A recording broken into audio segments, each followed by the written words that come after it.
প্রথমে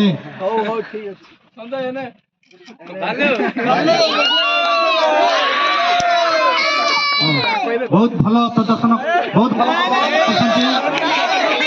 ଫାର୍ଷ୍ଟରେ ବହୁତ ବଲ୍ କୁ ମାନେ ଡ୍ରପ୍ ବଲ୍ କରିଥିଲେ ଛାଡ଼ି ଦେଇଥିଲେ ଖେଳି ପାରୁନଥିଲେ କିନ୍ତୁ ପରେ ପରେ যে প্রকার খেললে দলকু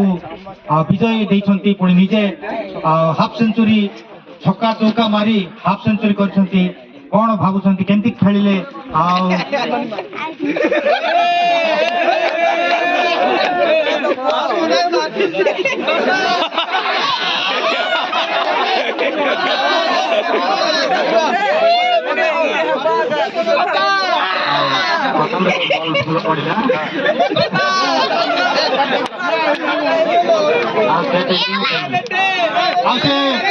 প্রথমে কেতেটা বল কু সে জগিলে দেখিলে বল কু পরীক্ষা কলে ছাড়িলে পুনি পরে পরে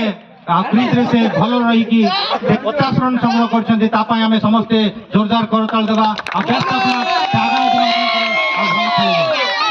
এথিসহিত আজির খেলকু পুনি কমেন্ট্রি বক্স আমি সমাপ্ত করছু আগামী দিନରେ আসন্তকালি আরো যাইকি এ টিম পুনি কেরদাং সহিত প্রথম ম্যাচ হব দ্বিতীয় ম্যাচ গুমা এ টিম সহিত নারায়ণপুর খেল হব।